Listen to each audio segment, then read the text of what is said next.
हम news channel पे देखते हैं कि एलपीजी गैस की शॉर्टेज हो गई है। न्यूज़ चैनल पे लंबी लंबी गैस के लिए लाइंस दिखाई जाती है। उसमें दिखाई जाता है कि गैस के लिए बहुत सारे झगड़े हो रहे हैं, आर्ग्यूमेंट्स हो रहे हैं। बहुत सारे जगह पे गैस के शॉर्टेज के वजह से चीज़ें बंद पड़ी है। ये सब न्यूज़ देखने के बाद में हम डर जाते हैं। डरने के बाद में हम तुरंत एक्स्ट्रा गैस बुकिंग की कोशिश करते हैं, एक्स्ट्रा बैग गैस बुक करने लगते हैं। दूसरा, हम हमारे नेबर्स है, सोसाइटी में है, सब लोगों से बात करने लगते हैं, उनको पूछने लगते हैं क्या आपने गैस रिफ़िल किया क्या। तीसरा, हम मोबाइल ऐप के अंदर में गैस या फिर फ्यूल की अवेलेबिलिटी बार बार चेक करने लगते हैं। हमारा स्ट्रेस लेवल बढ़ने लगता है। गैस ख़त्म होने के पहले ही हमारी टेंशन, हमारा स्ट्रेस बढ़ने लगता है। नमस्कार, मेरा नाम डॉक्टर निशिकांत विभूते है। मैं कंसल्टेंट साइकेट्रिस्ट हूँ। आज हम फ्यूल क्राइसिस और उसकी वजह से होने वाले साइकोलॉजिकल इम्पैक्ट्स और साथ ही साइकोलॉजिकल इम्पैक्ट से कैसे बचे, कैसे उसमें से बाहर आए, इसके बारे में गाइडेंस, इसके ऊपर चर्चा करेंगे। तो सबसे पहले देखते हैं साइकोलॉजिकल इम्पैक्ट्स क्या क्या होते हैं फ्यूल क्राइसिस में। पहला साइकोलॉजिकल इम्पैक्ट है पैनिक बुकिंग। कभी भी शॉर्टेज की डर से फ्यूचर में मुझे कोई चीज़ मिलेगी नहीं। जैसे कोविड के वक्त में हमने देखा, जैसे ही कोविड डिक्लेयर हो गया तो लोग मास्क लेने के लिए भागे और मास्क मार्केट से ख़त्म हो गए। वो एक पैनिक बाइंग था। सिमिलरली गैस की शॉर्टेज होगी ये सोच के सारे लोग गैस बुकिंग के लिए भागने लग गए और उसके लिए कोशिश करने लग गए। इसकी वजह से डिमांड बढ़ जाती है। गैस पैनिक बुकिंग से डिमांड बढ़ गई और सप्लाई लगभग उतनी ही है, तो उसकी वजह से शॉर्टेज, एक टेम्पररी शॉर्टेज जैसा क्रिएट होता है। ये पैनिक बुकिंग का एक नेगेटिव सोशल इम्पैक्ट है। तो सोशल इम्पैक्ट हमारे ऊपर ही अल्टीमेटली काम करेगा। इसके लिए पैनिक बुकिंग को हमको टोटली अवॉइड करना चाहिए। दूसरा इम्पैक्ट है एंटीसिपेटरी एंजाइटी। एंटीसिपेटरी एंजाइटी क्या होती है? सिचुएशन को हम एंटीसिपेट करने लगते हैं। सिचुएशन के बारे में हम पहले से विचार करने लगते हैं कि ऐसा होगा, वैसा होगा, फिर हम कैसे करेंगे, कैसे हम चीज़ों को मैनेज करेंगे। फ्यूचर के बारे में एक्सेसिवली विचार करना मतलब एंटीसिपेशन। एंटीसिपेटरी एंजाइटी के लक्षण क्या होते हैं? दिल की धड़कन फास्ट हो जाना, कन्फ्यूजन जैसे लगना, रेस्टलेस बने रहना, नींद नहीं आना। ये सारी चीज़ें एंटीसिपेटरी एंजाइटी के सिम्टम्स हैं। तीसरा इम्पैक्ट है हर्ड मेंटालिटी। हर्ड मेंटालिटी का मतलब है झुंड मानसिकता या भेड़ चाल। एक भेड़ आगे चल रही है तो उसको देख के बाकी के भेड़े उसके पीछे पीछे पीछे चल रहे हैं। वो सोच नहीं रहे हैं कि एग्जैक्टली आगे की भेड़ क्यों ऐसे चल रही है। उसी तरीके से अगर 10 लोग लाइन में जाके खड़े हैं तो बिना सोचे समझे हम लोग भी उसके अंदर में लाइन में जाके खड़े हो जाते हैं। इसको बोलते हैं हर्ड मेंटालिटी। हर्ड मेंटालिटी इंसान को बिना वजह स्ट्रेस में लेके जाती है। जहाँ पे ज़रूरत नहीं है वहाँ पे भी एनर्जी अपना वो व्यक्ति डालने लगता है। तो ये हो गया herd mentality. Herd mentality problem को एग्रीवेट करते जाता है, बढ़ाते जाता है। फोर्थ इम्पॉर्टेंट साइकोलॉजिकल इम्पैक्ट है एंगर आउटबर्स्ट एंड इरिटेबिलिटी, चिड़चिड़ापन। जब इंसान ज़्यादा डर जाता है तो वो डर का रूपांतर धीरे धीरे चिड़चिड़ा होने में, एंगर आउटबर्स्ट में, गुस्से में निकलने लगता है। लाइन पे बहुत दिनों से, बहुत टाइम से खड़े हैं लेकिन काम नहीं हो पा रहा है तो छोटी सी मिस्टेक भी है वो व्यक्ति को गुस्सा दिलाती है। गैस घर के अंदर में संभाल के यूज़ करो, ज़्यादा क्यों यूज़ कर रहे हो, ऐसे करके आर्ग्यूमेंट्स घर के अंदर होने लगते हैं। तो ये आर्ग्यूमेंट्स होना, एंगर आउटबर्स्ट निर्माण होना, ये साइकोलॉजिकल इम्पैक्ट है। पांचवा इम्पैक्ट है फाइनेंशियल स्ट्रेस। गैस की चार्जेस, गैस की कॉस्ट बढ़ेगी। गैस की कॉस्ट बढ़ेगी, उसके वजह से बाकी सारे ट्रांसपोर्टेशन की कॉस्ट भी बढ़ सकती है।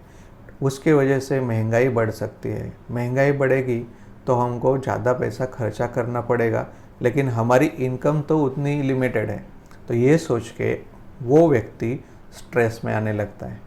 इसको बोलते हैं फाइनेंशियल स्ट्रेस। तो ये 5 प्रमुख इम्पैक्ट है, साइकोलॉजिकल इम्पैक्ट है फ्यूल क्राइसिस के या गैस शॉर्टेज के क्राइसिस के। तो ये साइकोलॉजिकल इम्पैक्ट होते हैं, तो फिर इसमें हमको कोप अप कैसे करें, इसमें से बाहर कैसे निकले, अपने आप को कैसे सेफगार्ड करें।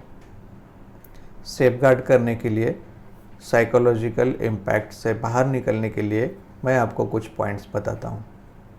पहला पॉइंट है रिलैक्स रहना और पॉजिटिव लाइफस्टाइल को मेंटेन करना। रिलैक्स रहना यहाँ पे क्यों ज़रूरी है?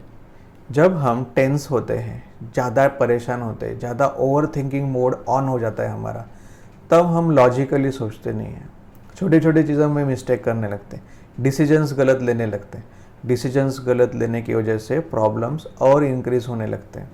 एक ही फील्ड में नहीं, अलग अलग फील्ड में भी वो अफेक्ट करने लगता है। फैमिली के अंदर में, रिलेशनशिप्स के अंदर में और अपने काम के, जॉब के ऊपर इम्पैक्ट होने लगता है। तो इसलिए ओवर थिंकिंग मोड से बाहर निकलने के लिए रिलैक्स होना, प्रेजेंट माइंडेडनेस क्रिएट करना। प्रेजेंट माइंडेडनेस क्रिएट करने की वजह से आप जो करंट सिचुएशन है उसके ऊपर ही ध्यान दे पाएंगे, उसके ऊपर ही आपको ध्यान देना है और रिलैक्स रह के उसके ऊपर फोकस रह के हमको काम करते रहना है। हमारे रूटीन को मेंटेन रखना है। रूटीन में हमको सोने का वक्त, उठने का वक्त मोस्ट इम्पॉर्टेंट चीज़ होती है। बहुत सारे लोग टेंशन में आने की वजह से लेट सोने लगते हैं, लेट मोबाइल टीवी देखने लगते हैं, स्क्रीन टाइम उनका बढ़ जाता है। तो यहाँ पे स्क्रीन टाइम नींद के ऊपर इम्पैक्ट करता है, जो दूसरे दिन के, पूरे दिन के शेड्यूल के ऊपर इम्पैक्ट करने लगता है। तो हमको पॉजिटिव लाइफस्टाइल मेंटेन करने के लिए प्रेजेंट माइंडेडनेस रखना है, रिलैक्सेशन रखना है, टाइम पे सोना है, टाइम पे उठना है और अपने आप को प्रॉपरली रिहाइड्रेटेड रखना है। तो ये पॉजिटिव लाइफस्टाइल हमको जनरेट करनी पड़ेगी। सेकंड कोपिंग मैकेनिज्म है, आपको डिफरेंशिएट करना है कि रियल प्रॉब्लम क्या है और जो आपके कंट्रोल के बाहर की सिचुएशन क्या है, इसके अंदर में डिफरेंशिएट करना है। जो चीज़ आप कंट्रोल में ला सकते हो, जिसके ऊपर आप कुछ एक्शन ले सकते हो, उन चीज़ों के ऊपर ही हमको सोचना है, उन चीज़ों को हमको लिखना है, ऑन पेपर राइट डाउन करना है और फिर उनके सॉल्यूशंस लिखना है और उन सॉल्यूशंस को हमको स्टेप बाय स्टेप इम्प्लीमेंट करना है। हमारे मन में आने वाले 90% थॉट्स जिनके ऊपर हमारा कोई कंट्रोल नहीं है, ऐसे होते हैं और इनके ऊपर हम ज़्यादा देर तक सोचते रहेंगे तो हमारा थॉट रूमिनेशंस चलते जाएगा, थॉट्स उसके इर्द गिर्द घूमते रहेगा और हम किसी सॉल्यूशंस पे नहीं पहुंचेंगे, जिसकी वजह से हमारा स्ट्रेस बढ़ेगा। तो स्ट्रेस को कम करने के लिए मोस्ट इम्पॉर्टेंट है इन कंट्रोल क्या चीज़ें हैं और आउट ऑफ कंट्रोल मतलब मेरे रेंज के बाहर के क्या चीज़ें हैं, इन चीज़ों को समझना।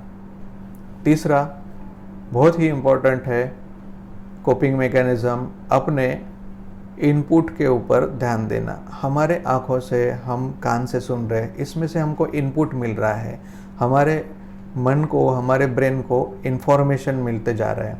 हम कंटिन्यूअस इंस्टाग्राम रील्स देखते जाएंगे, social media, Twitter, Facebook, news देखेंगे और सारे मीडिया से हम इंफॉर्मेशन ले रहे हैं। तो ये न्यूज़ जो है ये रियल है कि फेक है हमको पता नहीं है।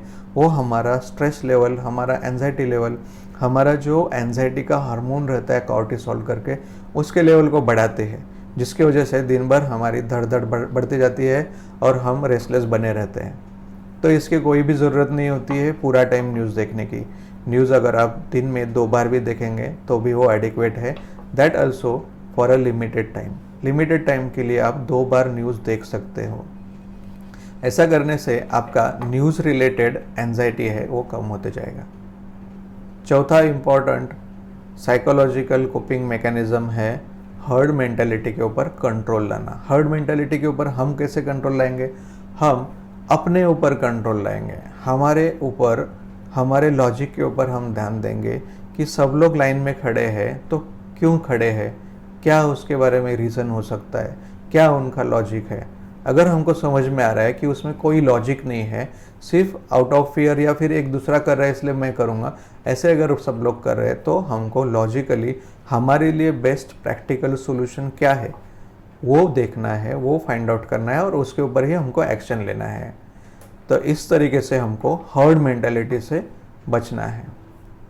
लास्ट और मोस्ट इम्पॉर्टेंट पॉइंट, बैकअप मतलब सिचुएशन में से बाहर निकलने के लिए प्रैक्टिकल सॉल्यूशंस की लिस्ट क्रिएट करना। प्रैक्टिकल सॉल्यूशंस की लिस्ट हमको सिर्फ विचारों में बनने से रियलिटी में लेके आती है, और प्रैक्टिकल सॉल्यूशंस हम जितना प्रॉपरली प्लान तरीके से करेंगे उतना हम ज़्यादा सिक्योर फील करते हैं, उतना ज़्यादा हमारा फियर लेवल कम होते जाएगा।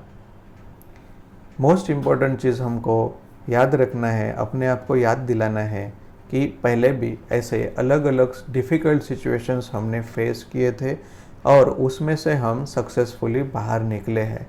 उसी तरीके से अगर ये सिचुएशन भी डिफ़िकल्ट है तो हम इसमें से भी बाहर निकलेंगे। ये विश्वास, अपने ऊपर का विश्वास हमको और रिलैक्स और कंफर्टेबल करेगा और हमको ज़्यादा ऑर्गेनाइज्ड बनने में मदद करेगा। तो इन कोपिंग मैकेनिज़म्स को आप यूज़ करिए और इनको यूज़ करने की वजह से आप ये स्ट्रेस से बाहर निकल पाएंगे।